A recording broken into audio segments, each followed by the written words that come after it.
열었어.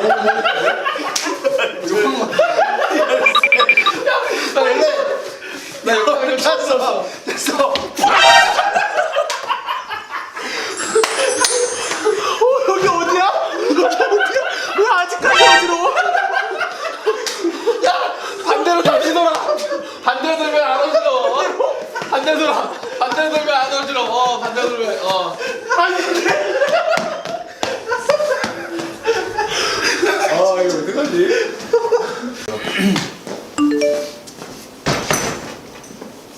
도전 꾹 눌러야 돼요, 이거. 몇 바퀴지? 15바퀴. 오케이. 그래서 반하는 거죠? 시작! 하나, 둘, 셋, 아홉, 열, 잠깐만. 열둘, 열셋, 열넷, 열다섯.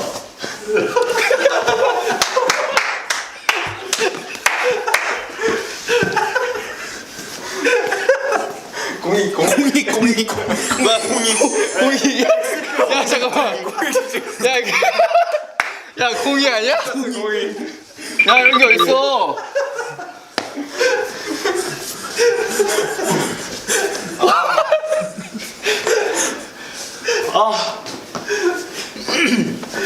야, 2차 항암 맞은 느낌이야. 오케이. 여기 위에는 좀 시작. 하나, 둘, 셋,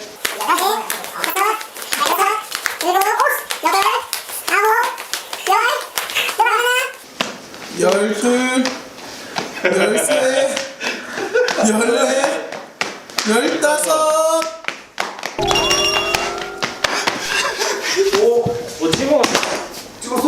찍었어요. 오, 어지러워. 그러니까 이게 스텝이 있으면 안 된다니까요. 물론. 오.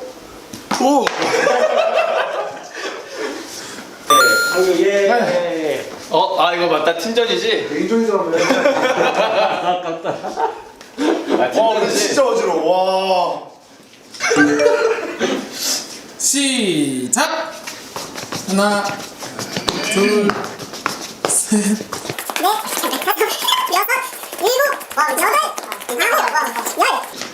하나, 열둘, 열셋, 열넷, 열다섯. 뭐냐? 아, 저 공익이야, 공익. 공익이야, 공익. 공익 아니에요. 공익이야? 네, 공익. 나 면제인데? 공익. 나 면제인데? 면제 말고 공익.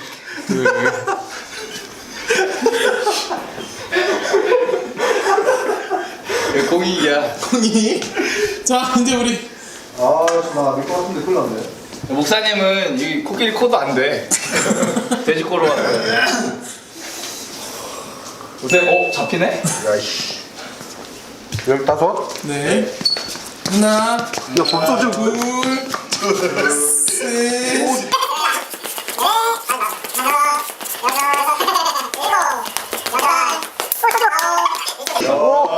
셋, 날씨 들어가셔. 추워.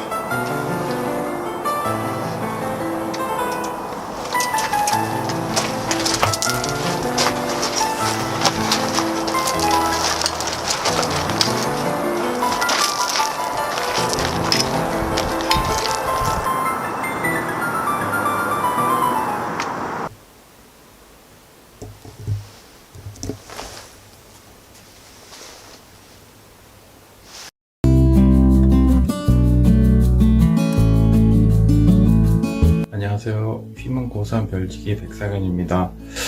지금 코로나 때문에 거의 3개월 동안 얼굴을 못 보고 있는데 다들 건강하게 잘 지내시고 코로나 끝나면 반가운 얼굴로 보도록 하겠습니다. 안녕하세요, 여러분. 잘 지내시나요? 온라인 예배가 이렇게 길어질 줄 아무도 몰랐을 거예요. 앞으로도 또 이번처럼 예기치 않은 어떤 일들이 계속 일어날 것 같아요. 그래도 무슨 일이 일어나도 그날 말씀 붙들고 간다면 어려움 속에서도 주님 주시는 은혜가 있을 거예요. 목사님, 전도사님, 여러 선생님들, 또 친구들 너무너무 보고 싶어요. 그래도 그날이 또 곧 올 줄 믿고 조금만 기다려요. 낙심하지 말고 힘냅시다. 화이팅! 안녕하세요. 우리들께 청소년 여러분. 저는 휘문 고1 별지기로 섬기고 있는 이재철 쌤입니다. 코로나로 인해 못 본 지가 벌써 3달이 되었네요. 만난 지 얼마 안 돼서 하나님께서 우리에게 이런 사건을 허락하셨는데 담임 목사님께서 말씀에 우연은 없다고 하셨는데 이 시간을 통해서 우리의 삶을 정리정돈하는 것이 필요한 것 같아요. 청소년 여러분들도 지금의 시간을 놀이하는 곳에만 보내지 말고 앞으로의 꿈과 계획을 가지고 하나님께 기도하면서 성령의 진행을 하면 좋겠습니다. 항상 건강하고 부모님과 교회와 나라를 위해 기도할 줄 아는 우리들께 청소년부가 되길 소망합니다. 그럼 건강한 모습으로 교회에서 만날 때까지 안녕. Thank you so much, ladies and gentlemen. 청소년부 목사님, 전도사님, 간사님, 모든 스태프 그리고 고등부 모든 친구 여러분 너무너무 반갑습니다. 너무나 당연시 여기던 예배가 정말 이번 코로나 사태로 인해서 만나지도 못하고 또 예배까지 드리지 못하는 시간을 보내며 그동안 하나님의 은혜로 드렸던 예배가 기억나게 하시니 정말 감사한 시간을 오히려 보내게 됩니다. 모두 힘든 시기 잘 이겨내시고 다시 만난 그날까지 온라인 예배 잘 드리고 또 잘 보내고 다시 만나는 청소년부 되기를 기도합니다. 파이팅! 고등부 친구들 안녕하세요. 3개월을 못 보니까 너무 보고 싶고 우리의 그 식당 예배가 너무 그리워져요. 우리 힘들지만 지금의 시간 조금만 힘내면서 잘 견디고 빨리 만나길 기도할게요. 파이팅! 전능하사 천지를 만드신 하나님 아버지를 내가 믿사오며 그 외아들 우리 주 예수 그리스도를 믿사오니 이는 성령으로 잉태하사 동정녀 마리아에게 나시고 본디오 빌라도에게 고난을 받으사 십자가에 못 박혀 죽으시고 장사한 지 사흘 만에 죽은 자 가운데서 다시 살아나시며 하늘에 오르사 전능하신 하나님 우편에 앉아 계시다가 저리로서 산자와 죽은 자를 심판하러 오시리라. 성령을 믿으며 거룩한 공예와 성도가 서로 교통하는 것과 죄를 사하여 주시는 것과 몸이 다시 사는 것과 영원히 사는 것을 믿사옵나이다. 아멘.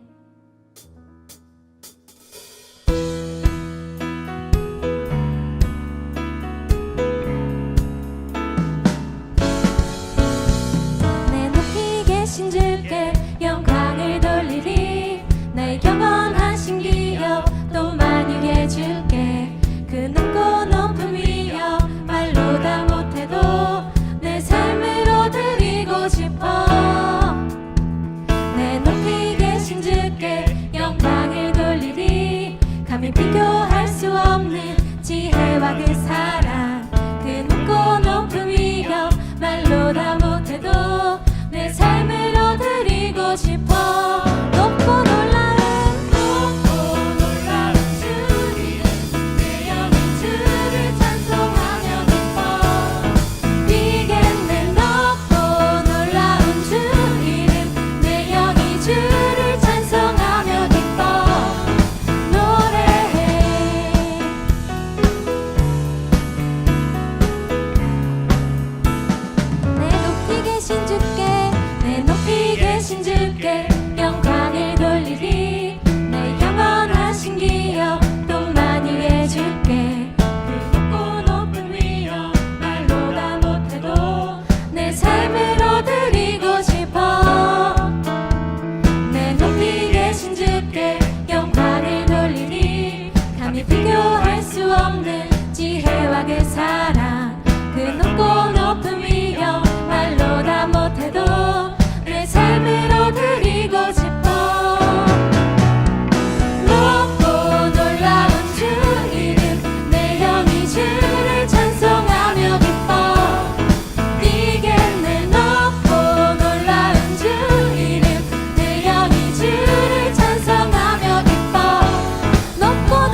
주님 내 길을 잘 아시고 주님 내 길을 잘 아시고 내 걸음 아시네 어둠에서 빛을 내시는 그분을 믿네 무엇으로 주를 섬길지 어디로 가야 할지 헤매이는 나를 아시고 길을 여시네 내 삶은 주의 것 내 삶은 주의 것 내 삶은 주의 것 온전한 신뢰를 주께 드리네 보이지 않아도 믿음으로 걷네 주 영광 바라보며 주만 따르네 우리 이 시간 진정한 우리의 고백으로 한 번 더 찬양하겠습니다.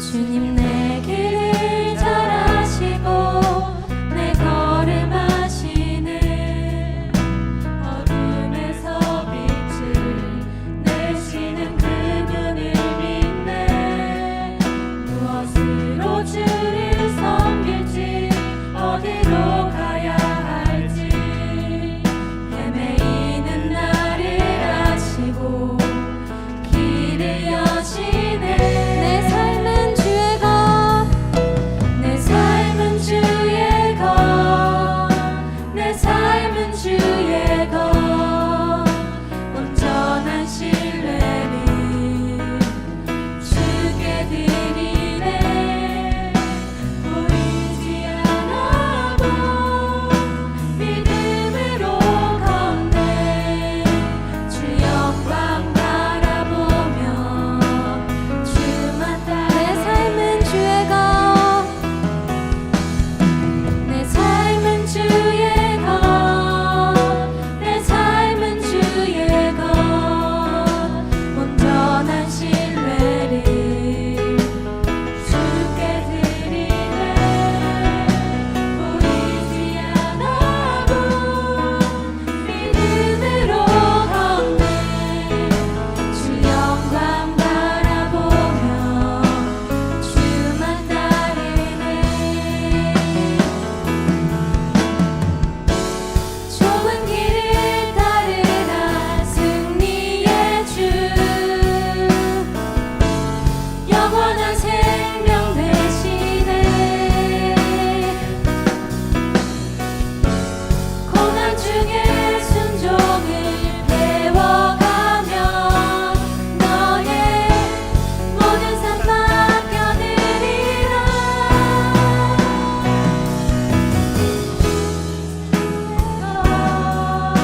내 삶은 주의 것 온전한 신뢰를 주께 드리네 보이지 않아도 믿음으로 걷네 주 영광 바라보며 주만 따르네 내 삶은 주의 것 내 삶은 주의 것 내 삶은 주의 것 온전한 신뢰를 주께 드리네 보이지 않아도 믿음으로 걷네 주 영광 바라보며 주만 따르네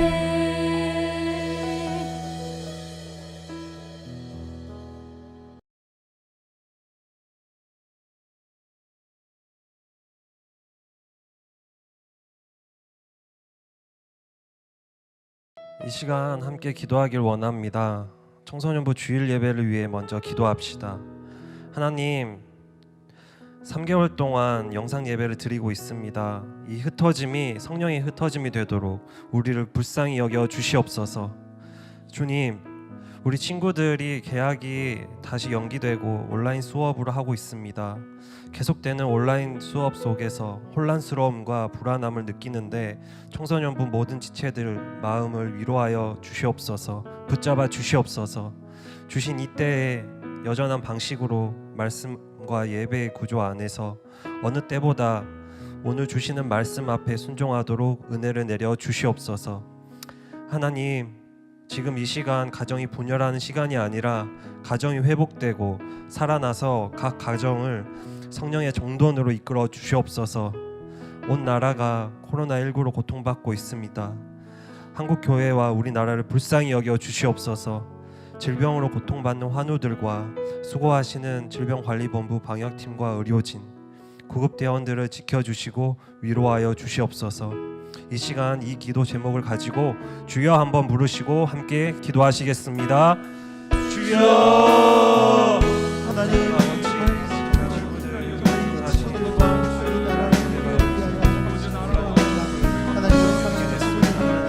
불쌍히 여겨 주시옵소서.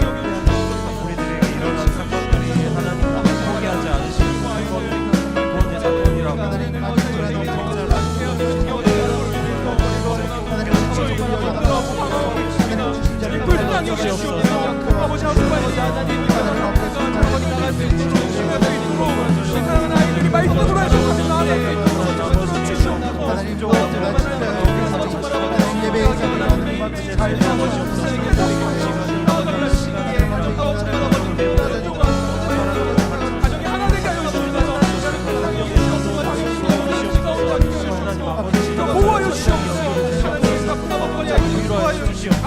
통과되지 않도록 주님 나를 붙들어 주시옵소서.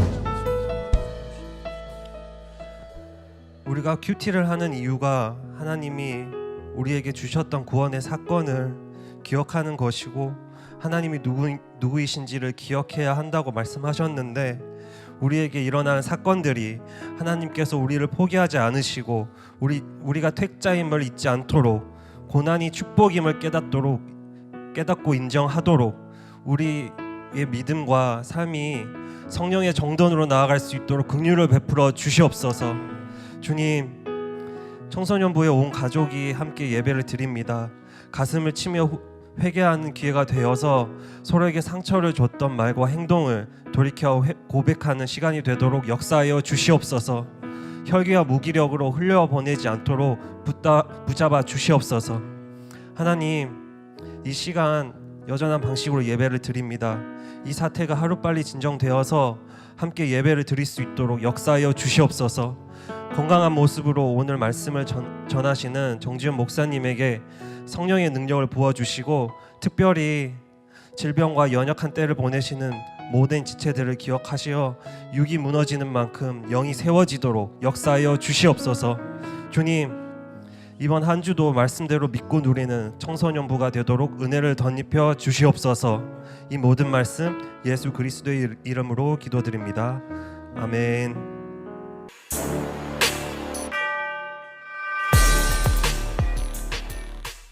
안녕하세요. 저는 휘문의 모레노 심판입니다.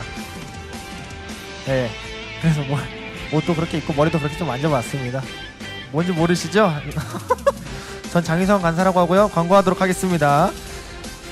영상 예배가 3개월째 진행되고 있는데요. 우리 친구들 영상 예배 잘 드리고 있죠? 영상 예배 드릴 때는 에티켓이 있지요. 깨끗이 씻고 옷도 단정하게 입고 바른 자세로 예배를 꼭 드리시길 바라겠습니다. 저는 그렇게 하고 있어요. 그래서 저랑 같이 사는 사람이 힘들어하고 있습니다. 그렇다고요. 광고 오랜만에 해서. 예, 그리고 두 번째는 이제 큐티책을 항상 펴놓고 이제 항상 부모님과 같이 예배를 드리시길 바라겠고, 그날 본문 말씀을 잘 확인하고 설교를 적을 수 있는 노트도 항상 펴서 같이 이게 적으시면서 말씀을 들으면 되겠습니다. 여기까지가 영상 예배 에티켓이고요. 우리 에티켓 잘 지키시고 잘 씻고 잘 먹고 예배 잘 드리시길 바라겠고, 그리고 친구들과 함께 예배를 드리는데 믿지 않는 친구들이나 주변에 이제 낙심한 친구들 위해서 영상 예배 링크를 꼭 보내주시길 바라겠고, 그런 적용을 할 수 있는 우리 청소년부가 되시길 바라겠습니다. 그리고 아직 청소년 큐티책 못 산 친구들이 있을 거라 저는 굳게 믿습니다. 565로 큐티책 아직 사지 않는 분들은 꼭 큐티책 사셔서 큐티 하시길 바라겠고요. 그리고 온라인으로 구입이 어려우시다, 잘 모르겠다 하신 분들은 여기 밑에 이렇게 주소가 나갑니다. 큐티엠 주소가 이렇게 나갈 거예요. 카카오톡 플러스 친구 추가하셔서 큐티인 검색하시면 저랑 채팅할 수 있습니다. 예, 거기서 이제 주문하시면은 청소년 큐티인 구입이 가능하시니까요. 사지 않는 친구들은 빨리빨리 사서 큐티 하시길 바라겠고, 예, 그리고 목장 안내 드립니다. 목장 안내는 이제 카톡 목장으로 진행해 주시고요. 예배 후에 카톡통을 통해 선생님과 친구들과 함께 목장에서 여전한 방식으로 나눔해 주시길 바라겠습니다. 꼭 나눔 참여하시길 바라겠고요. 그리고 목장 보고서 업로드를 해주셔야 합니다. 선생님들께서는 목장 보고서 꼭 업로드 해주시고, 카톡 목장 후 목자들과 선생님들께서는 꼭 업로드 부탁드리겠습니다. 그러면 사역자분들이 하나하나 읽고 댓글로 달아주실 거니까요, 해주시길 바라겠고, 예, 그리고 이제 이벤트가 있다고 하네요. 이벤트 이렇게 쭈르륵 말씀드리니까 잘 들어주시고, 이벤트 첫 번째, 예, 영상 예배 유튜브 댓글로 은혜 받은 내용과 적용 질문에 대한 나눔을 남겨주세요. 남겨주신 친구들에 한해서 우수한 댓글들을 뽑아서 문화상품권 뽑아서 보내드릴 거니까요, 꼭 댓글 남겨주시고, 요즘 같은 시대에 문화상품권 귀합니다. 그쵸? 게임 충전도 해야 되니까. 하여튼 우리 나눔 댓글 꼭 남겨주시고, 두 번째는 인스타그램 있죠. 요즘 인스타그램 활성화가 되고 있는데 저는 인스타그램 안 해요. 안 하는데 안 하는 게 좋아요. 근데 하세요. 인스타그램 해시태그에 우리들틴 샵 우리들틴으로 이렇게 달아주셔서 여러분들의 근황을 또 올려주시고, 여러분들의 모습을 보여주시면 또 선착순으로 뽑아서 선물을 드릴 테니까 해시태그 우리들틴 여기 스르륵 이렇게 나갈 거예요. 우리들틴. 오랜만에 마이크 잡으니까 재밌네요. 우리들틴 이렇게 달아주시고, 그리고 이제 매주 이제 청소년부 사역자분들이 라이브 방송 이렇게 하고 있죠. 유튜브로 통해서만 유튜브로만 합니다. 저녁 7시에 나가니까 우리 친구들 이렇게 들어오셔가지고 댓글도 달고 소통도 하시길 바라겠습니다. 저도 들어가는데 되게 재밌더라고요. 제 댓글은 안 읽어주는데 여러분들 댓글은 읽어줄 거니까 꼭 오셔서 그날 말씀도 이렇게 다시 한번 들어보시고 사역자분들과 소통하는 시간 되시길 바라겠습니다. 예, 그리고 대단한 음원 나왔었죠. 그 입 벌려.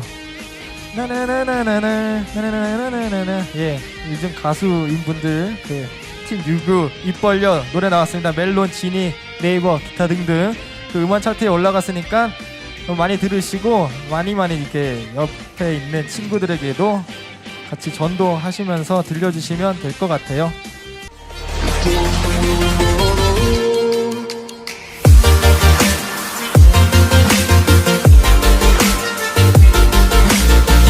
고1 유영상입니다. 저는 모태신앙으로 태어났습니다. 단란했던 가정이 부모님의 불화로 인해 싸움이 시작되었고, 평소와 달리 무섭게 변하시는 아버지의 분노와 혈기를 겪으며 언제 싸움이 일어날지 몰라 불안해졌고, 어떤 일에도 잘 집중하지 못하는 주의력 결핍이 생겼습니다. 그로 인해 조금만 재미없어도 실증이 나버리고 수업이나 다른 사람과의 대화에 집중을 하지 못했습니다. 초등학교 땐 생각을 거치지 않고 전부 떠오르는 대로 말하고 선생님께 반항을 하며 수업 중에는 뛰쳐나가 놀이터에서 놀아놓고 왜 항상 나만 혼내는 거지? 했던 적도 있었습니다. 내 편은 하나님도 없는 것 같아 게임과 친구들을 우상 삼았습니다.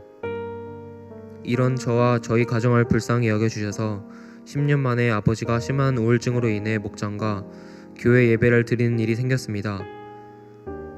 매일 아침 큐티 나눔으로 하루를 시작하고 가정 예배를 드리며 하고 싶은 말도 하고 서로를 이해할 수 있으니 정말 기뻤고 불행 끝 행복 시작이었을 것 같았습니다.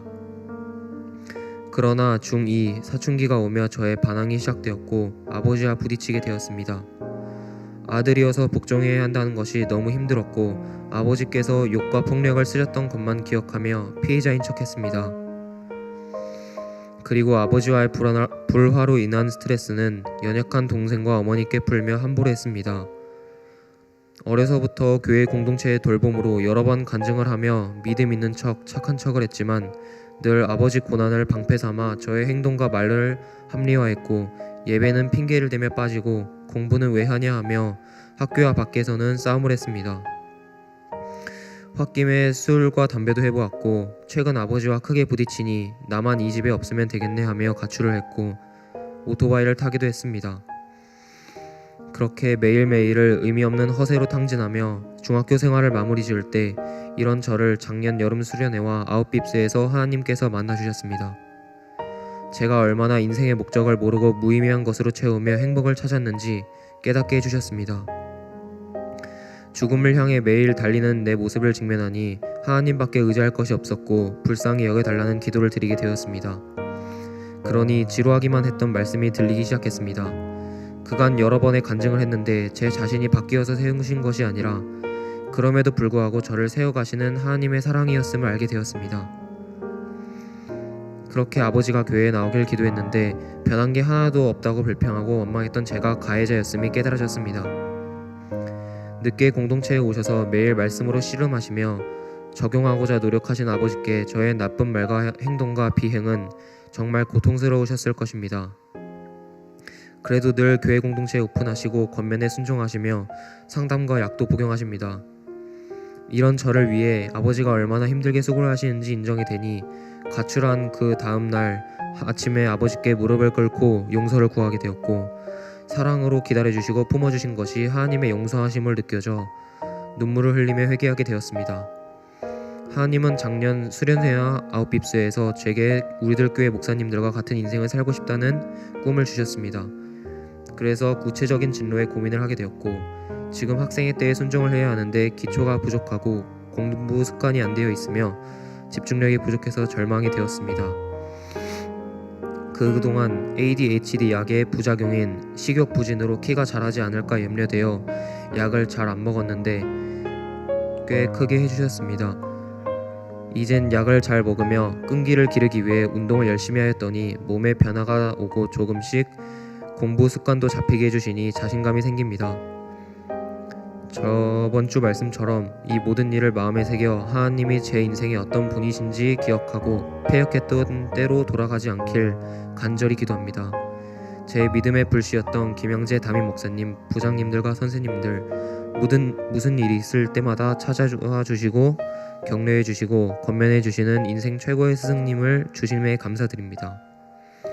그리고 말씀이 있는 우리들 공동체로 인도해 주시고 십자가 지고 삶으로 본을 보이시며 저를 예수 믿게 해주시는 부모님이 최고의 부모님이라고 고백합니다. 연약한 저를 조금이라도 쓰임받을 수 있게 이렇게 간증할 기회를 주셨는데 저와 같이 ADHD 고난, 우울과 무기력, 강박과 혈기의 부모님, 고난 또는 사춘기 방황으로 힘든 청소년부 지체들에게 많은 위로와 은혜를 부어주시길 간절히 기도드립니다.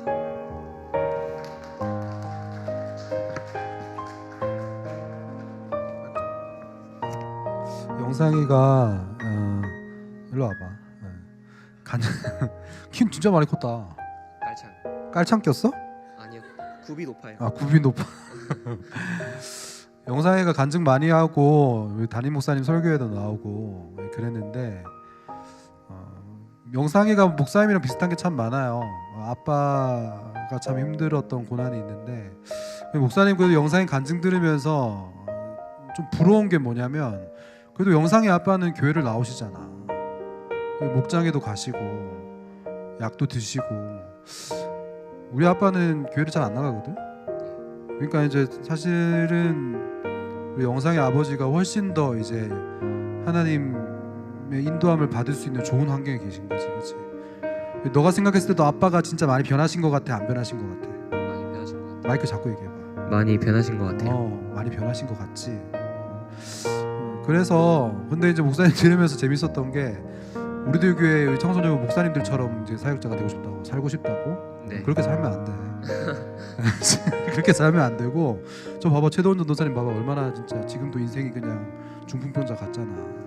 그렇지? 그러니까 약재료가 많아요. 영상이가 약재료가 많아서 이제 진짜 하나님의 부르심을 받고 사역을 하면 살릴 수 있는 사람이 참 많을 것 같다는 생각도 들고, 나는 그 아빠한테 사과한 적용이 너무 그냥 대단하다고 생각해. 나도 우리 아빠한테 사과해 본 적이 별로 없는데 영상이가 나보다 훨씬 나은 거지, 그지? 영상이 위해서 다시 한번 박수 한번 쳐주세요. 너무 이제 귀한 간증했고, 원래 이번 주에 영상이 집에 목사님이 큐팡맨을 갈라 그랬는데 네가 왔어. 그래서 그냥 네가 들고 가고 여기에 이제 선물 담았으니까 한번 보여주세요. 앞에 화면에 이렇게 영상이라고 적어놨어요. 네, 우리 영상이 위해서 함께 기도하겠습니다. 하나님 아버지, 우리 영상이가 참 ADHD 고난도 있고 힘들었던 아버지의 고난도 있는데 이 환경이 정말 나의 구원을 위해서 허락하신 환경이고 나를 예수 믿게 해주신 부모님이 최고의 부모님이라고 고백을 했습니다. 하나님, 이 고백을 주님께서 들어주시고 우리 영상이가 앞으로의 모든 삶 가운데서도 하나님의 말씀에 인도함을 받고 살아갈 수 있도록 주님께서, 성령께서 함께하여 주시옵소서. 하나님의 부르심을 받기를 원하는데 계속해서 인도함 받으면서 그 부르심을 확증해 가고 또 주님께 쓰임받는 주님의 종이 될 수 있도록 주여 인도하여 주시옵소서. 예수님의 이름으로 기도합니다. 아멘.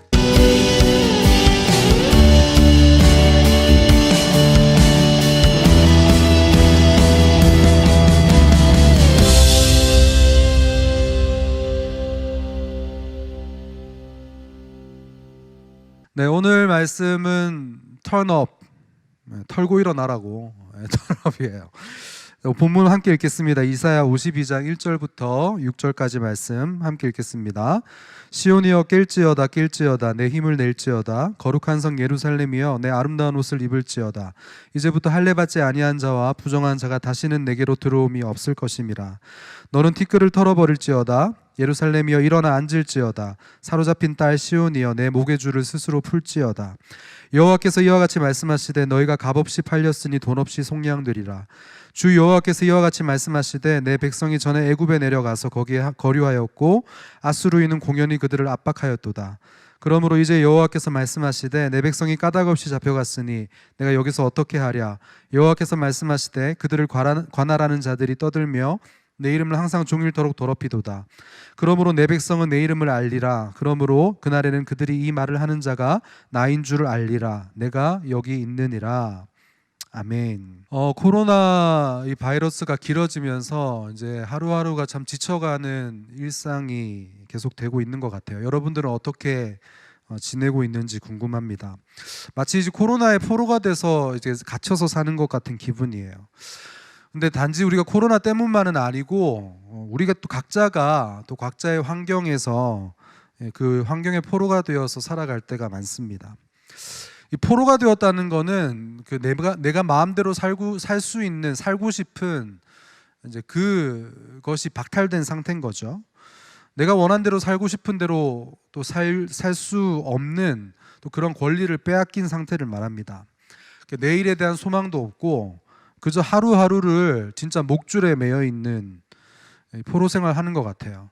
얼마 전에 TV를 봤는데 그 누구죠? 그 개 강아지를 엄청나게 그 전문가 강영욱 씨인가? 네. 그분이 어떤 강아지를 이렇게 좀 이렇게 훈련하는 장면이 나왔는데 목줄을 맸는데 이 강아지가 그 목줄이 싫어가지고 발광을 하는 거예요. 그런데 이제 그 목줄이 이제 사실 우리에게 얽매고 있는 목줄과 비슷하다는 생각도 들어요. 우리가 뭔가 구속당하는 게 싫고 뭔가 이렇게 갇혀 있는 게 너무 싫은 현실이잖아요. 그런데 우리처럼 그 포로 생활을 했던 사람들이 성경에 기록되어 있어요. 그게 누구냐면 이스라엘 백성들이에요. 이스라엘 백성들은 하나님이 선택하신 백성이었어요. 근데 그럼에도 불구하고 아니 왜 하나님이 선택하셨는데 포로 생활을 해야 됐을까? 결국에 이 이스라엘 백성들은 하나님의 말씀대로 하나님의 방식대로 산 게 아니라 자기 마음대로 살았다는 거예요. 자기가 원하는 대로 살았다는 거예요. 우상을 섬기고 하나님 앞에서 죄를 지으면서 자기 마음대로 살았던 거죠. 하나님의 뜻대로 사는 것의 반대 개념은 내 마음대로 사는 거예요. 세상에서는 그거를 자유라고 말합니다. 인간이 누릴 수 있는 권리라고 이야기하죠. 하지만 그거는 자유가 아니라 내 인생을 망치게 되는 거예요. 그래서 우리 인생에는, 우리 인간에게는 법이 필요하고 또 올바른 삶을 살아갈 수 있는 기준이 필요하다는 거예요. 그 기준을 상실한 사람들은 누군가의 포로로 전락하고 내가 정말 좋아했던 그것 때문에 내 인생이 괴로워질 수밖에 없는 거예요. 목사님이 이제 그 먹는 걸 참 좋아하거든요. 지금도 좋아하는데 먹지 못하고 있는데, 생각해 보면 목사님이 이제 어렸을 때부터 먹는 걸 되게 좋아하고 진짜 이렇게 요거 막 찾아서 먹고 맛집이란 맛집은 다 다녀보려고 노력하고, 지금도 생각하는 게 뭐냐면 저기 신대방 삼거리 쪽에 그게 있어요. 그 돈가스, 그 대왕 돈가스라고, 그거를 20분 만에 먹으면 6개월 동안 공짜인 거야. 그 목사님 거기를 갔을까요, 안 갔을까요? 갔어요. 목사님 그거를 먹었을까, 못 먹었을까? 못 먹었어요. 왜냐면 진짜 먹을 수 있었는데 그 너무 뜨거워. 그리고 밥을, 고봉밥을 이렇게 쌓아줘. 그걸 20분에 먹는 건 불가능한 거거든. 근데 나보다 덩치가 작은, 진짜 약간 최도원 전도사님 같은 그런 덩치를 가진 사람이 내 옆에서 그걸 다 먹더라고. 내가 진짜 실력이 없구나를 깨달았고, 그때부터 이제 제가 제 수준에 맞는 음식을 먹기 시작했는데, 그만큼 목사님이 막 여기저기 찾아다닐 정도로, 막 어디 있는, 또 저기 용산에 있는 무슨 대왕 냄비 라면 이런 거 막 찾아다니고 막 그랬는데, 목사님 그렇게 먹는 걸 좋아했던 삶의 결론으로 목사님 쓸개를 떼냈잖아요. 그러니까 이게 진짜 내가 좋아하는 거, 내가 마음대로 원해서 사는 게 이게 진짜 나한테 자유를 주는 게 아니더라고요. 내 건강이 상하고 정말 이렇게 수술대에 올라야 되는 그런 이 상태가 되더라고요. 왜 박수를 치는지 모르겠어요, 저 인간은. 네. 그래서 우리가 다 우리 마음대로 살고 싶고 그렇게 살길 원해서 그렇게 죄에 빠지게 되는데, 오늘 하나님께서는 이 이스라엘을 구원하시겠다고 약속하십니다. 그게 오늘 본문이에요. 우리 한 절씩 좀 보겠습니다. 1절 말씀. 시온이여 깰지어다 깰지어다 내 힘을 낼지어다 거룩한 성 예루살렘이여 내 아름다운 옷을 입을지어다 이제부터 할례받지 아니한 자와 부정한 자가 다시는 내게로 들어옴이 없을 것이라. 자, 여기서 시온을 향해서 깨라고 하잖아요. 시온은 예루살렘을 의미해요. 그리고 이스라엘 백성들을 의미하죠. 그들을 향해서 깨어나라고 말씀하시고 힘을 내라고 하시고 아름다운 옷을 입으라고 하세요. 보통 우리가 이런 말을 누구한테 할까요? 깨어나라고 누구한테 얘기할까요? 자고 있는 사람, 쓰러져 있는 사람한테 깨어나라고 이야기하잖아요. 그냥 이미 깨어나가지고 펄펄 그냥 잘 살고 있는 사람한테 굳이 깨어나라고 할 이유가 없잖아요. 누구한테 힘을 내라고 할까요? 무기력하게 쓰러져서 아무것도 할 수 없는 우리 장희성 간사님 같은 분들한테 힘을 내라 그러는 거예요. 아름다운 옷을 입으라고 하는 건 누구한테 얘기를 할까요? 거적대기 걸치고 있는, 진짜 볼품없이 그렇게 입고 있는 사람들한테 아름다운 옷을 좀 입어라 이렇게 이야기하잖아요.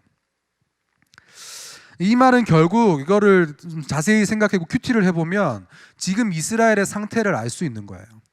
이스라엘은 지금 어떤 상태예요? 깨어날 수 없는 상태예요. 일어나서 힘을 낼 수 없는 상태, 무기력한 상태예요. 그리고 지금 이스라엘은 아름다운 옷이 아니고 뭘 입고 있어요? 포로의 옷을 입고 있어요. 그럼 우리 이렇게 반문할 수가 있어요. 아니 주님, 지금 환경을 좀 보세요. 지금 내가 지금 깨어날 수 있는 환경처럼 보이세요? 아니 지금 내가 힘이 날 것 같아요? 지금 내가 아름다운 옷을 입을 처지가 되냐고요. 그렇게 하나님한테 우리가 막 따지고 싶은 마음이 있잖아요. 아니 뭔가 좀 좋은 걸 보여주던가, 아니 환경을 좀 열어주시던가, 그래야지 내가 뭐 일어날 거 아니냐, 깨어날 거 아니냐, 아름다운 옷 입을 거 아니냐, 그렇게 하나님한테 따지고 싶은 마음이 있잖아요. 근데 여러분, 하나님께서는 아무런 근거 없이 그냥 희망 고문하시면서 이런 얘기 하시는 게 아니에요. 정확한 이유를 이야기하세요. 1절 하반절에 뭐라고 나오냐면 이렇게 나오죠. 우리가 깨어나고 힘을 내고 아름다운 옷을 입을 수 있는 이유가 나와요. 그게 뭐냐면 이제 더 이상 할례받지 아니한 자와 부정한 자가 우리를 괴롭히지 않을 것이기 때문에 그래요. 나를 괴롭히고 나를 힘들게 하는 그 환경을 하나님께서 없애주실 거고, 반드시 하나님이 구원하시겠다는 그 약속 때문에 힘을 내라는 거예요. 우리는 당장에 뭔가 그 환경이 일어나야지만 힘이 날 것 같죠. 근데 하나님께서는 그렇게 말씀하시는 게 아니에요. 약속을 이미 우리에게 주셨고 그 약속을 반드시 이루실 것이기 때문에 그 말씀만으로도 힘을 내고 일어나서 앉으라는 거예요. 이게 믿음이에요. 환경 때문에 힘이 나는 거는 믿지 않는 사람 누구도 다 힘낼 수 있어요. 그죠? 돈이 없는 사람한테 재난지원금 100만 원씩 줘봐요. 힘이 안 나겠어요? 그거는 믿지 않는 사람, 믿는 사람 다 똑같이 힘날 수 있는 거예요. 그런데 믿는 사람의 특징이 뭐예요? 당장 내 눈앞에 현찰이 주어지지 않아도, 내 눈앞에 환경이 변해지지 않아도 하나님께서 내 인생을 변화시키실 거라는 그 믿음 때문에 힘을 내는 거예요. 지금 현재 스코어 내 현실이 그렇지 못하고 정말 나는 여전히 그렇게 절망 가운데 있는 환경일지라도 내가 믿는 하나님은 절대로 구원에 실패하신 적이 없기 때문에 그 약속을 믿어야 되고 또 그것을 믿고 힘을 내는 사람이 믿는 사람의 특징이라는 거예요. 그래서 우리가 그 구원을 받아야 될 당사자이기 때문에 그 말씀을 믿고 각자의 그 절망의 자리, 슬픔의 자리, 상처의 자리에서 성령의 정돈을 하면서 일어나야 되는 거죠. 여기서 옷을 입으라 그러잖아요. 아름다운 옷을 입으라 그래요. 여러분, 성경에서 옷은 무엇을 의미하냐면 신분을 의미해요. 우리가 포로는 포로의 옷을 입잖아요. 왕은 왕의 옷을 입어요. 다시 말하면 이 아름다운 옷을 입으라는 말은 뭐냐면 이제 더 이상 너희가 포로의 옷을 입을 필요가 없다는 거예요. 이제 하나님께서 회복하실 그 거룩한 백성으로서의 옷을 입으라는 거죠. 여러분도 이제 여러분들의 그 자리에서 좀 일어나셔서 아름다운 옷을 입으시길 바래요. 문자적으로도 아침에 예배드리면서 좀 씻고 좀 깰지어다 하잖아요. 오늘 그죠? 오늘 주님이 2번이나 깰지어다 그러셨어요. 좀 자면서 깨고 그냥 거적대기 걸치고 잠옷 걸치고 예배 드리지 말고 아름다운 옷을 좀 입고 그렇게 좀 예배를 드리시기 바래요. 내가 지금 마음 같아서는 다 집에다가 CCTV를 좀 달고 싶어. 어떻게 드리나. 진짜 아름다운 옷을 입고 예배를 드리시길 바래요. 2절 보면은 이렇게 이야기합니다. 너는 티끌을 떨어버릴지어다. 예루살렘이여 일어나 앉을지어다. 사로잡힌 딸 시온이여 내 목의 줄을 스스로 풀지어다. 2절을 보니까 이 티끌을 떨어버리라 그래요. 여러분, 성경에서 티끌이 무엇을 의미하냐면 저주와 멸망을 상징하는 표현이에요. 그러니까 이젠 절망과 그 저주와 이 모든 상황이 지나갔으니 이제 그 티끌을 좀 떨어버리고 일어나서 앉으라고 하시는 거예요. 근데 여러분, 티끌이 눈에 보일까요? 안 보일까요? 미세먼지 눈에 보여요? 안 보여요? 안 보이죠? 이 티끌이 어떤 의미냐면 우리 눈에는 잘 보이지 않아요. 그런데 우리 인생을 잡아먹는 절망과 고통이라는 걸 의미하는 거예요. 이스라엘 백성들이 포로 생활 70년을 했어요. 엄청나게 긴 세월이죠. 그 70년 동안 여러분 포로로 살면서 자기들이 스스로 루저라고 생각했을 거예요. 뭐 환경적인 요인도 있지만 그들 스스로가 나는 패배자야, 나는 뭐 답이 없어, 나는 이 포로 생활에서 회복될 가능성이 없어, 이런 절망과 고통이 티끌처럼 쌓여가지고 그들의 인생을 좀먹고 있는 거예요. 근데 오늘 주님께서 뭐라고 하세요? 그 티끌을 털어버리라고.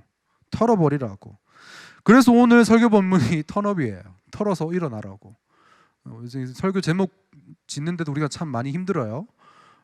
목사님들이 진짜 이 센스, 지난주에 또 누가 이렇게 우리 어떤 전도사님이나 목사님이나 이상한 또 뭐 설교 제목을 또 가져와서 제가 버렸는데 심지어 우리 최신규 전도사님은 그 제목에, 이게 설교 내용은 별로 신경 안 쓰고 제목에 신경을 많이 쓰시는 것 같더라고. 내가 맨날 제목하고는 다니냐고 물어보는데, 그리고 오늘 보면은 2절에 보면 뭐라고 얘기하냐면 목줄을 스스로 풀어버리라 그래요. 근데 여러분 1절 2절에 나와 있는 이 표현들, 깰지어다, 뭐 힘을 내라, 옷을 입어라, 뭐 털어버려라, 일어나 앉아라, 목줄을 풀어라, 이 말이 명령형이에요. 하나님께서 명령하시는 거예요. 그냥 주님이 우리한테 오셔가지고 민망해 하시면 야 좀 일어나주면 안 돼? 뭐 좀 이제 좀 옷 좀 입어주면 안 될까? 이렇게 뭐 부탁을 하시는 게 아니에요. 오늘 주님이 명령하시는, 너네는 이제 일어나야 돼, 너네는 이제 깨어야 돼, 너네는 아름다운 옷을 입어야 돼, 명령하시는 거예요. 왜요? 하나님께서 자신 있으시기 때문에. 주님이 구원에 있어서는 자신 있으시기 때문에 이제는 명령하시는 거예요. 근데 오늘 여러분 이 본문이 언제 쓰여졌냐면 아직까지 포로 생활하고 있지 않을 때 쓰여진 본문이에요. 그러니까 당시에 이스라엘 백성들이 잘 살고 있었는데 이사야 선지자를 통해서 이 말씀을 주시는 거예요. 근데 우리가 이게 그렇게 생각하면 잘 안 와닿는데 한번 이렇게 생각해 보세요. 우리가 공부를 엄청나게 잘하고 있어. 성적이 그냥 아주 잘 나와. 그리고 내가 지금 모의고사 쳐보니까 내가 원하는 대학 수준 이상으로 갈 수 있어. 그 다음에 막 나는 막 내가 갑자기 아까 영상이처럼 키가 작았는데 키가 커져가지고 훈남이 돼가고 있어. 그런데 어떤 나 같은 목사님이 한 분 오셔가지고 야, 너 망할 거야. 영상아, 너 그렇게 살다 망해. 너 그렇게 얼굴 잘생긴다고 여자친구 생길 것 같지? 안 생겨. 이런 말 하면 어떨까요, 마음이? 나를 죽이고 싶지 않겠어요? 그죠? 최돈 전도사님한테 전도사님, 당신은 답이 없어요. 어떨 것 같아요? 아, 인정된대요. 아유, 그렇죠. 이 자리에서 인정이 돼야지 뭐 어떡하겠어요, 그죠? 그러니까 사실 일어나지 않는 일을 오늘 이사야 선지자를 통해서 이야기하시는 거예요. 안 와닿았을 거예요, 하나도. 그런데 이 일이 반드시 70년 후에 일어날 일, 70년 동안 일어날 일이라는 거예요. 그래서 우리가 말씀을 보는 게 왜 중요하냐면 우리가 지금 겪지 않은 일들도 하나님께서 반드시 그렇게 인도하실 거라는 것, 우리가 그런 일을 겪을 거라는 것들을 이 말씀이 다 기록하고 있다는 거예요. 그래서 우리가 이 말씀을 봐야 돼요. 근데 오늘 이 목줄을 풀어버려라, 뭐 깰지어다, 다 명령형으로 하시는 이유가 뭔지 아세요? 하나님께서 구원을 약속하셨지만 그 구원을 약속하신 그 하나님, 물론 이 구원은 하나님께서 하시는 일이에요, 그죠? 그런데 우리가 수동적으로 앉아가지고 언제 구원해 주시나, 주님 나 좀 살려주세요, 이게 아니라 우리가 해야 될 적용도 있다는 거예요. 앉는 거는 주님이 일으켜 주시는 게 아니라 우리가 이렇게 일어나야 되는 거예요. 목줄을 스스로 풀라 그러잖아요. 이거는 하나님이 주신다가 아니고 우리 보고 그 목줄을 스스로 풀어버리라고 말씀하시는 거예요. 다시 말하면 우리의 인생의 구원이 일어나기 위해서는 하나님의 구원의 역사도 중요하지만 무엇보다도 우리가 그 구원을 위한 적용도 해야 된다는 거예요. 말씀으로 모든 걸 해석해 주셨어요. 하나님이 다 알려주셨어요. 앞으로 일어날 일, 우리가 당할 일 다 알려주셨어요. 그런데 우리가 그 자리에 머물러 가지고 나는 여전히 그래도 안 돼, 주님 말씀 그렇게 하셨음에도 난 답이 없어, 이러면서 목줄을 그대로 메고 앉아 있는 거예요. 여러분, 축구에서 축구를 하는데 공격수가 모든 수비를 다 제꼈어. 골키퍼도 제꼈어. 그리고 그 공격수가 나한테 패스를 해줘. 근데 내가 그 공을 골문 안으로 넣어야지 골이 되잖아요. 근데 내가 그냥 그 공을 받고 가만히 멍 때리고 있어. 그럼 그게 골이 될까요, 안 될까요? 안 되는 거예요. 마치 이런 거라는 거예요. 구원, 하나님께서 모든 걸 다 제껴 놓으셨어. 하나님께서 모든 걸 다 해결해 놓으셨어. 그 다음에 이제 우리가 적용만 하면 하나님께서 그 구원을 반드시 이루실 텐데 우리는 그 자리에 머물러 앉아가지고 한탄만 하고 있는 거예요. 우리가 그렇게 구원에 적용을 하지 않으면 이 구원이 더디 이루어지거나 이루어지지 않을 수도 있다는 거죠. 이 사람에게는 노예 근성이 있어요. 이 노예 근성이라는 게 뭐냐면 뭔가의 지배를 당하는 것에 안정감을 느끼고 또 그렇게 사는 걸 더 편하게 생각하는 게 노예 근성이에요. 이스라엘 백성도 노예 근성에 아주 익숙한 사람들이었어요. 실제로 출애굽할 때 하나님께서 그 애굽의 포로였던 이스라엘 백성들을 구원해 내셨잖아요. 그래서 이제 광야로 이제 보내셨어요. 신분이 변했어요. 포로가 아니라 이제 하나님의 백성으로 이제 가나안 땅을 향해서 가는 거예요. 그런데 가나안 땅으로 가는데 그 길이 광야였잖아요. 광야에서 먹을 게 없고 마실 게 없으니까 이스라엘 백성들이 딱 하는 말이 뭔지 아세요? 와, 내가 애굽에서 살 때는 먹을 거 걱정 안 했는데, 야, 애굽에서는 내가 마실 것 때문에 걱정한 게 없어. 이게 무슨 개고생이냐? 다시 애굽으로 돌아가야 되겠어. 이게 노예 근성이에요. 그런데 여러분, 바벨론으로부터 이스라엘 백성들이 구원할 때도 마찬가지라는 거예요. 여러분 생각해봐요. 이스라엘의 예루살렘 성이 어떻게 됐냐면 전쟁 때문에 폐허가 됐어요. 뭐 아무것도 없어. 지금 전쟁이 일어난 다음에 폭격 맞고 다 부서지고 뭐 사람들 다 없어지고 막 포로 끌려가고 70년 동안 방치된 땅이라는 거예요. 근데 거기에 반해서 바벨론 한번 생각해 보세요. 바벨론은 그 당시에 최고의 문명 국가였어요. 강대국이었어. 지금으로 말하면 뭐 없는 게 없어. 모든 게 풍성해. 누릴 게 너무 많아. 여러분 같으면 그 폐허가 된 예루살렘에 가고 싶겠어요? 안 가고 싶겠어요. 나라도 안 가고 싶겠어요. 목사님이 촌놈이거든요. 부산에 살았어요. 물론 지금도 부산이 촌이라고 할 수는 없지만, 근데 목사님이 촌놈으로 부산에 살다가 서울로 올라왔어요. 목사님이 부산에 지금은 좀 다르지만 서울로 올라왔는데 부산 가고 싶었을까요? 안 갔을까요? 별로 안 가고 싶은 거예요. 왜요? 부산보다 훨씬 더 좋은 게 많거든. 서울에는 지하철 다 뚫려 있어요. 뭐 없는 게 없어. 그 지나가다가 어떻게 하다가 연예인 있네 이렇게 막 보기도 해. 근데 부산 가면 어떤 줄 아세요? 부산에서 운전해 본 적 있어요? 거기는 생존입니다. 운전은 거의 이거는 내가 살고 죽는 문제예요. 사람들이 뭐 그냥 깜빡이 안 켜고 들어와요. 그리고 이제 박으면 오히려 내 앞에 껴들어온 사람이 화를 내요. 막 그런 이렇게 생존의 땅에서 살다가 모든 게 다 젠틀하고 나이스하고 그러셨어요? 식사하셨어요? 언제 어떻게 지내셨어요? 서울엔 이런 말 물어보잖아요. 부산 물어볼까요? 안 물어볼까요? 안 물어봐요. 그냥 우리 아빠 우리 엄마도 전화해서 생존만 확인해요. 살아있냐? 그래 됐다 끊어라 이렇게 끝나는 거야. 그러니까 내가 이렇게 젠틀하고 좋은 서울을 떠나고 싶겠냐고. 안 떠나고 싶은 거예요. 마치 이런 거라는 생각이 들어요. 우리가 노예 생활하고 포로 생활하던 게 너무 편한 거야. 그냥 조금 자유가 없을지라도 그냥 내가 그냥 이 환경 뭐 목줄 메고 있을지라도 누릴 게 많다라고 생각하면은 하나님이 구원을 선포하셨는데도 가고 싶은 마음이 없는 거예요. 목사님이 2주 전에 담낭 수술을 했어요. 담낭을 없애는 수술을 했어요. 목사님이 건강검진을 하는데 담낭에 혹이 발견됐어요. 1cm 이상, 1cm 정도만 되면 그 혹이 큰 거라고 하는데 목사님이 거의 3cm가 됐어요. 모든 게 크죠.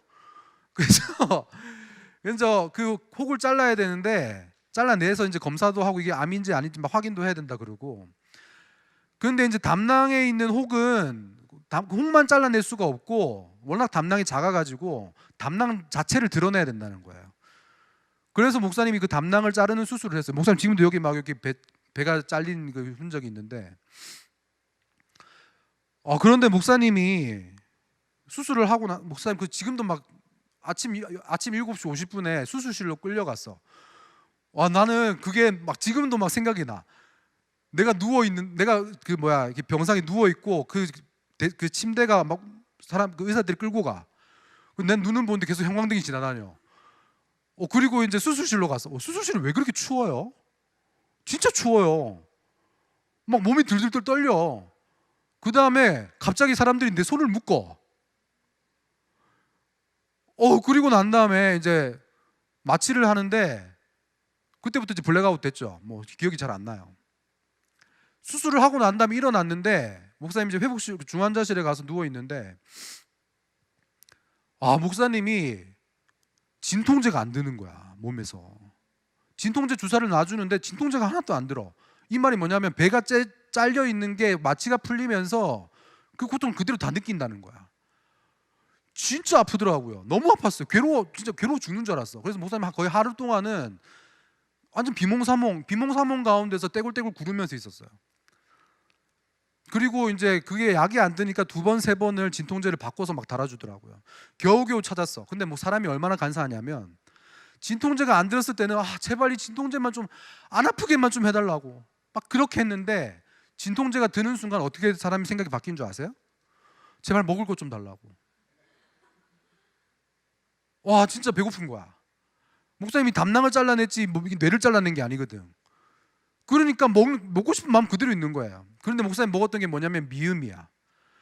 막 두유 그것도 30mg, 30ml에다가 단백질 파우더 타가지고 그걸 주는 거예요.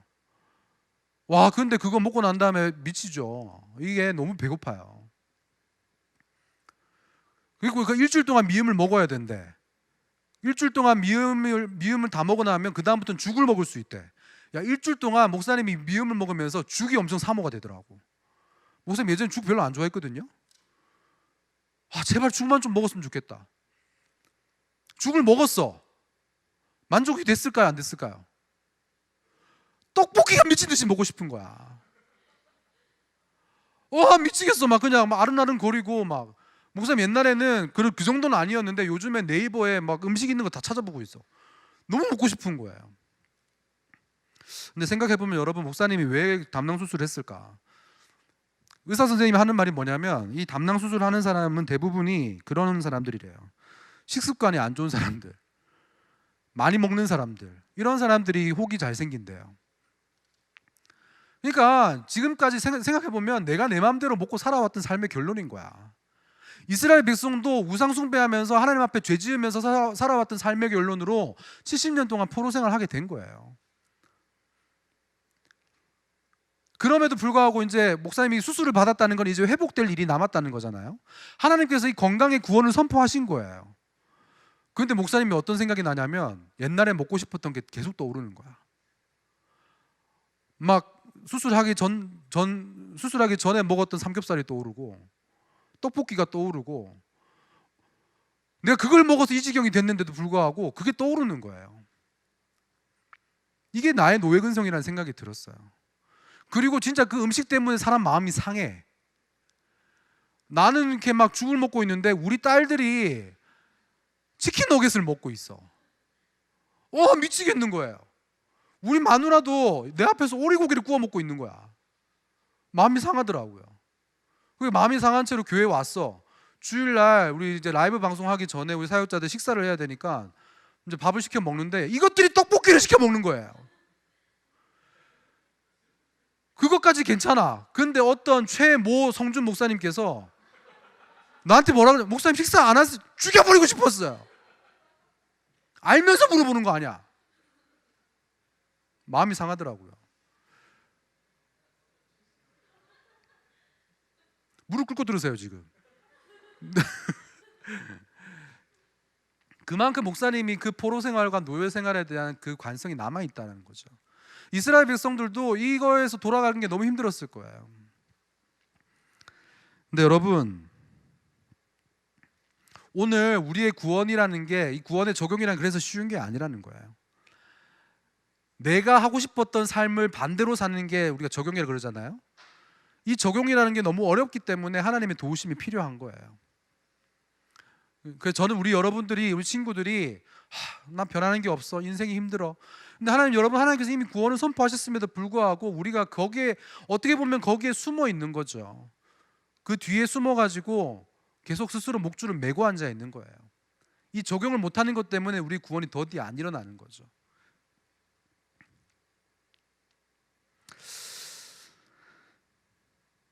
4절에 보면 이런 이야기 나옵니다. 4절에 보면은 내 백성이 전에 애굽에 내려가서 거기 거류했고 아수르는 공연히 그들을 압박했도다. 여러분, 이 이야기를 하나님께서 갑자기 왜 하시냐면 이런 이야기예요. 야, 내가 애굽의 손에서도 너희를 구원했어. 내가 아수르의 그 공격 안에서도 너희를 구원했어. 내가 바벨론에서 너희를 구원하지 못하겠냐? 여러분, 그 애굽과 아수르와 바벨론의 결말이 어떻게 됐어요? 애굽 같은 경우에는 각종 재앙을 당하고 홍해 안에서 수장당했잖아요. 아수르는 어떻게 됐어요? 모든 군대를 잃어버리고 바벨론에 멸망당했어요. 이 바벨론은 어떻게 됐을까요? 우리 뒤에 나오지만, 우리 앞에 우리 큐티 계속 하는 친구들 알겠지만 그 페르시아 왕 고레스라는 사람에 의해서 하루아침에 무너졌어요. 그러니까 하나님께서는 이 구원의 일에 실패하신 적이 한 번도 없다는 거예요. 이 성경에 다 기록되어 있다는 거예요. 그러니까 우리가 힘들어, 죽고 싶어 이러면서 성경을 안 본다는 건 뭐예요? 하나님이 하신 일을 생각지도 않고 관심도 없고 나에게 일어날 거라고 기대도 안 하는 사람이라는 거죠. 성경 온 구석구석에 이런 구원의 이야기를 다 써놓으셨음에도 불구하고 우리가 성경책을 안 펼치는, 큐티책 안 펼치는 거예요. 그러니까 나한테 이런 구원이 있을 거라는 소망도 안 생기는 거죠. 오늘 하나님께서는 이 구원을 반드시 이루실 거라고 이야기하시면서 애굽과 아수르를 이야기하시는 거예요. 그런데 여러분 5절 6절 보면 이런 이야기가 나와요. 그들을 관할하는 자들이 떠들며 내 이름을 항상 종일토록 더럽히도다. 이 말이 뭐냐면 이 하나님의 계획을 하나님께서는 구원의 계획이 다 있으시잖아요. 너에겐 다 계획이 있구나. 하나님께서는 계획이 다 있으신 거예요. 그런데 이 하나님의 계획을 모르는 사람들, 예수님의 이름을 모르는 사람들은 어떻게 이야기한 줄 아세요? 야, 네가 예수 믿으면서도 이런 고난 당하냐? 야, 네가 이런 저주를 겪으면서도 지금 나보고 예수 믿으라 그러냐? 이런 얘기를 하는 거예요. 야, 그런 예수님은 필요 없어. 야, 내가 그런 고생 당하면서 하나님 왜 믿어야 되냐? 그러면서 하나님의 이름을 종일토록 더럽히는 거죠. 근데 여러분, 이 사람들은 예수 그리스도의 이름을 모르고 하나님의 이름을 모르지만 오늘 6절 보니까 뭐라고 하는 줄 아세요? 하나님의 백성은 하나님의 이름을 안다고 이야기해요. 그리고 6절을 보면은 하나님은 항상 그 자리에 계신 하나님이라고 이야기해요. 그러니까 어디 없어지셨다가 갑자기 나타나신 분이 아니라는 거죠. 우리가 하나님이 없어, 내 인생에 도대체 하나님이 어디 있다는 거야, 이렇게 생각하면서 하나님을 저주하고 원망할 때도 하나님 그 자리에 계신다는 거예요. 믿지 않는 사람들, 하나님을 원망하는 사람들은 그 현실만을 바라보고 판단하고 정죄하고 비난하지만, 여러분, 믿는 사람들은 똑같은 현재의 시간을 살아도, 현실의 시간을 살아도 하나님의 이름과 말씀을 바라보는 사람들이에요. 창세기에 노아라는 사람이 나오잖아요. 여러분, 노아 한번 생각해 보세요.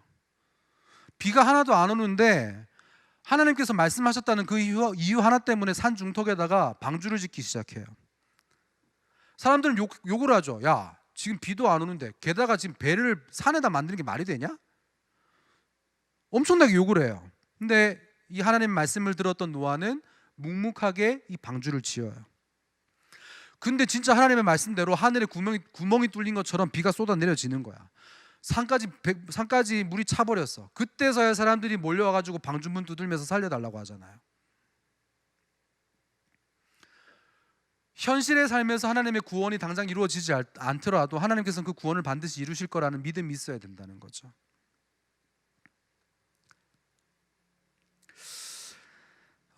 제가 그 공황장애를 한번 겪었다고 얘기했잖아요. 그죠? 1년 넘는 시간 동안의 고통의 시간을 보냈어요. 지하철 2호선에서 못 내리고 7시간 동안 공황장애가 와가지고 그냥 거기서 이제 계속 있었죠. 거의 실려가다시피 이제 병원에 갔어요.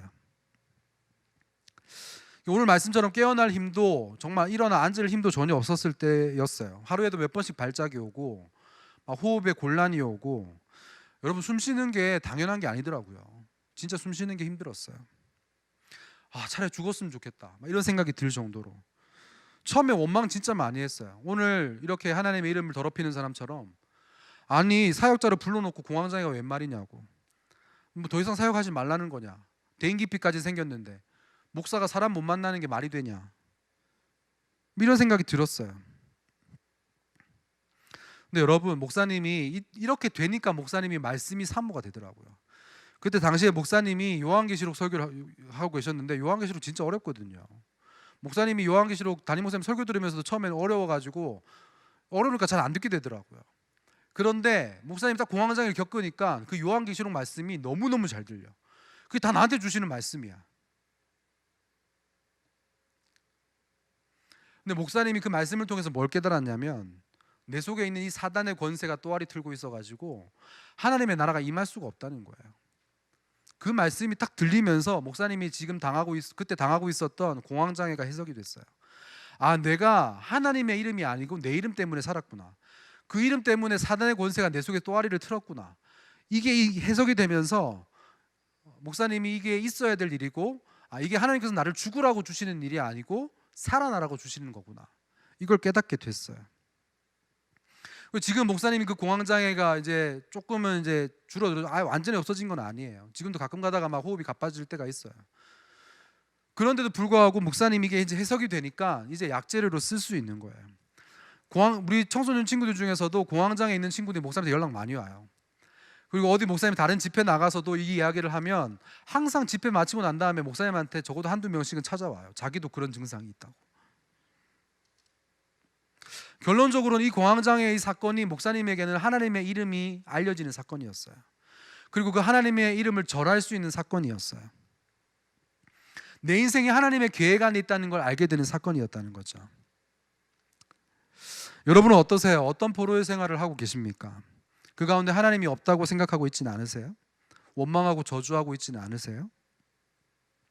근데 하나님께서 우리는 절대로 버리지 않으시고 포로 생활 가운데 함께 하신다는 거, 그리고 우리가 그 말씀을 듣고 깨달아서 구원의 계획을 선포하실 때에 내가 그 구원에 적용을 하겠다고 마음 먹고 결단하고 살아갈 때에 우리의 구원을 반드시 이루시는 분이 하나님이라는 거예요.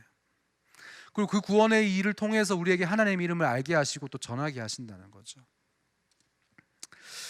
오늘 본문에 있는 이 말씀으로 이제 청큐 간증을 쓴 우리 오늘은 그 청소년부 선배가 이제 썼어요. 어릴 때 부모님이 이혼하시고 어머니와 함께 살았는데 6살 때부터 혼자 교회를 나오기 시작했대요. 고등학생이 되었는데 엄마가 하시는 말씀이, 야, 나는 불교 신자인데 그냥 네가 교회 가서 좋은 말씀 듣는 그게 좋아서 내가 교육 차원에서 너를 교회 보내는 거야. 불교를 믿으셔도 교회 가면 좋은 말씀 듣는다는 건 또 아셨나 봐요. 그래서 뭐 이렇게 교회 가는 걸 내가 봐줬다, 뭐 참아줬다 이런 식으로 얘기를 하셨대요. 그러면서도 조금이라도 마음에 안 드는 행동을 하면, 야, 교회에서 그렇게 가르치디? 야, 그럴 거면 교회 가지 마, 이렇게 말씀을 하셨대요. 그게 마치 하나님을 막 무시하는 것 같아서 막 화가 나서 엄마한테 화를 내곤 했대요. 그런데 이제 사건이 찾아왔어요. 새해 들어서 이 선배가 이제 교통사고도 나고 엄마가 다니시던 직장을 그만두게 되시고 그랬는데, 이 엄마는 예수님을 모르니까 어떻게 이걸 해석하시냐면, 야, 우리가 잘 안 되는 이유는 우리가 조상을 잘 못 모셔서 그래. 그러면서 할아버지 산소에 가서 제사 드리자, 뭐 이렇게 얘기를 하셨다는 거예요. 근데 이 친구가 그래도 교회에서 들었던 말씀이 있어서 절하면 뭐 그렇게 하나님 외에는 절하면 안 돼, 우상 숭배하면 안 돼, 이 말씀이 생각이 나서 그동안 제사도 안 갔었대요. 그런데 이러다가 교회도 못 가게 하실 것 같아서 절을 안 하는 조건으로 할아버지 제사에 갔대요. 돌아오는 길에 엄마와 진솔하게 이제 하나님에 대해서 이야기를 나눴지만 엄마가 하나님을 믿는 기적은 일어나지 않았는데 그래도 하나님을 향한 마음을 인정받은 것 같아서 감사했답니다. 이 친구가 자기의 죄를 보는 게 뭐였냐면, 내가 이 가정에서 유일하게 예수님을 믿는데 그 엄마가 너무 싫고 막 무시가 돼서 막 대화를 안 했다는 거예요. 피했다는 거예요. 이 친구의 적용이 뭐냐면, 내가 이 가족에게, 엄마에게 심한 말을 듣더라도 내가 이 복된 소식을 전하는, 내가 하나님의 이름을 알았기 때문에 그 하나님의 이름을 전하는 구원의 사명 잘 감당하길 원한다고 이렇게 기도해 달라고 했습니다. 말씀을 정리할게요. 여러분, 예수님을 믿지 않는 사람들은 믿는 사람을 절대 이해하지 못해요. 하나님이란 존재를 빼고서는 이해가 불가능한 게 이제 믿는 사람이기 때문에 그래요. 그래도 이제 우리가 육신의 연약함을 가지고 있기 때문에 우리에게 그 다 노예 근성이 있고 포로 생활하는 그걸 즐기는 것이 있기 때문에 우리 구원의 적용을 하는 게 참 힘들어요. 그런데 뭐 대단한 적용을 하자는 게 아니에요. 오늘 내가 내가 이렇게 쓰러져 있는 자리에서 조금이라도 일어나려고 하는 한번 노력을 해보자는 거예요. 그게 근데 내 열심으로 그냥 내 의로 하는 적용이 아니고, 하나님께서 구원 약속하셨는데 내가 이렇게 있으면 안 되지, 이런 마음으로 한번 적용해보자는 거예요. 그러면 하나님께서 반드시 나와 우리 가정에 이 구원을 이루어 가실 줄 믿습니다. 아까도 얘기했지만 하나님은 구원에 절대 실패하신 적이 없으신 분이에요. 저는 하나님께서는 다 계획이 있으시다는 거예요. 나를 향한 계획이 있으시기 때문에 주님께서는 반드시 그 구원을 이루실 줄 믿습니다. 적용 질문 드릴게요. 여러분들은 이 절망과 상처의 자리에서 말씀으로 털고 일어나야 될 것이 무엇이냐? 다시 말하면 여러분들이 그 구원을 위해서 해야 될 적용이 무엇이냐? 한번 이렇게 적용을 해보셨으면 좋겠습니다. 오늘 우리에게 주신 말씀을 기억하면서 오늘 함께 찬양하고 기도하겠습니다.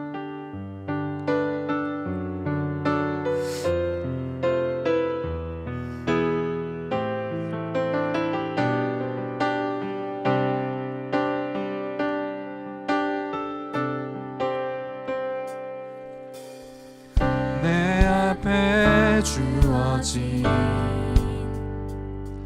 매일의 삶을 살다가 보면 그곳에 날 향한 계획 섭리가 있다네. 매 순간 나에게 요구하시는 작은 믿음들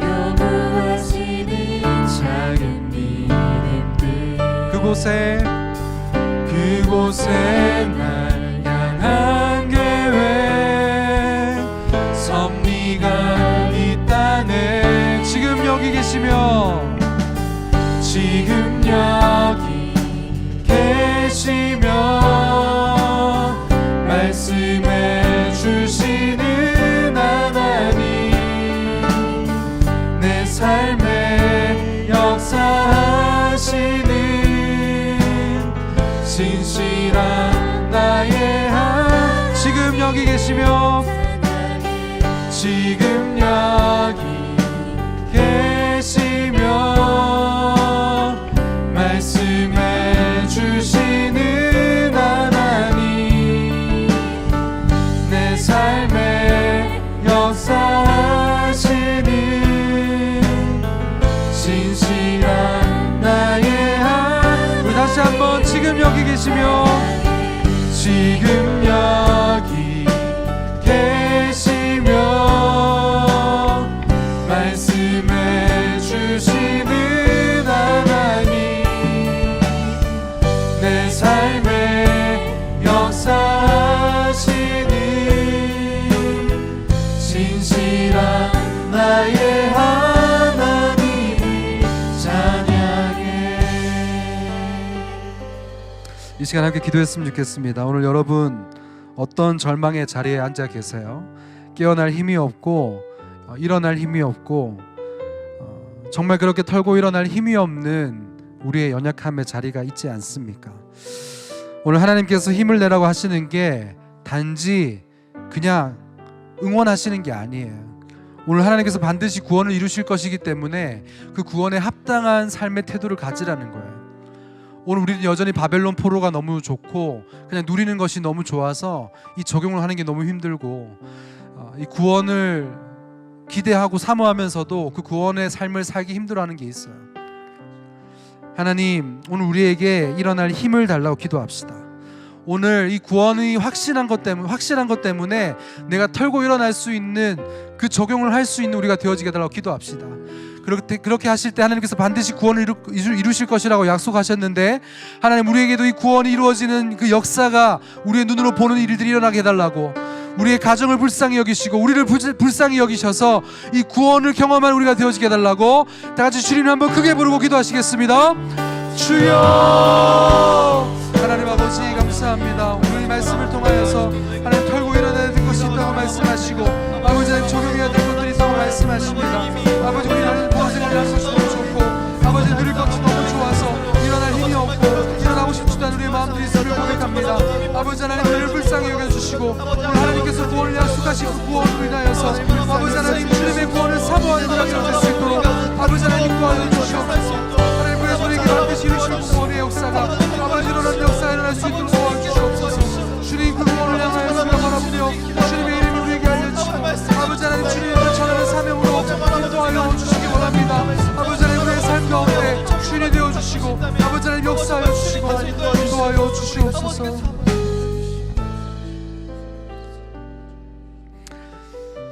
하나님 아버지, 참 우리는 힘이 없습니다. 일어날 힘도 없고 깰 힘도 없고 앉을 힘도 없습니다. 하루하루의 삶이 너무 지쳐서 그렇게 무기력하게 하루하루를 보내고 있는데, 하나님 오늘 하나님께서 말씀으로 구원을 선포하셨습니다. 오늘 우리의 삶 가운데도 분명히 구원이 일어날 것인데, 이제는 우리가 그렇게 주저앉아 있는 이 포로 생활, 이 노예 근성에서 일어나서 주님 털어 일어날 수 있는, 깰 수 있는 이 적용을 이 구원의 적용을 할 수 있는 우리가 될 수 있도록 주님 도와주시옵소서. 이것 또한 내 힘으로 하는 것이 아니라 성령께서 도우셔야 하는 줄 믿습니다. 하나님, 이 일을 통하여서, 이 말씀을 통하여서 정말 구원에 한 번도 실패하신 적이 없는 그 주님을 만날 수 있도록 도와주시고, 이 일을 통하여서 우리가 하나님의 이름을 알고 하나님의 이름을 전할 수 있는 사명으로 연결될 수 있도록 주님 인도하여 주시옵소서. 정말 우리와 우리 가정 가운데 이 구원을 속히 이루어 주시고 아버지 하나님, 우리가 다 믿음으로 이 구원을 바라볼 수 있도록 주님 인도하여 주시옵소서. 감사드리며 예수님의 이름으로 기도합니다. 아멘. 시간 일어나서 함께 하나님 앞에 봉헌 드리겠습니다.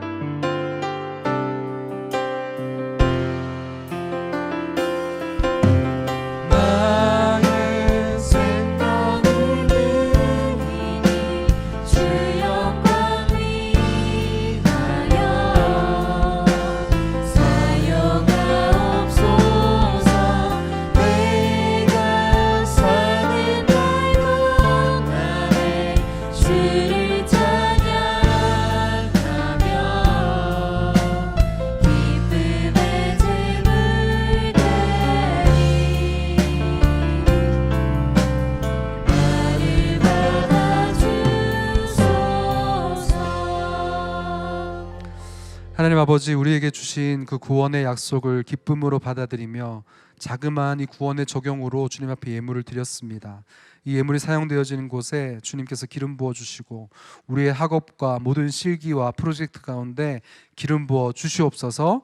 예수님의 이름으로 기도합니다. 이제는 우리 주 예수 그리스도의 은혜와 하나님 아버지의 크신 사랑과 성령님의 교통하심의 은혜가 주님이 약속하신 구원의 말씀을 붙잡고 구원의 적용으로 털고 일어나길 원하는 우리 모든 청소년부 머리 위에, 이 땅의 주의 백성들 머리 위에 지금부터 영원히 함께 하시기를 간절히 축원하옵나이다. 아멘.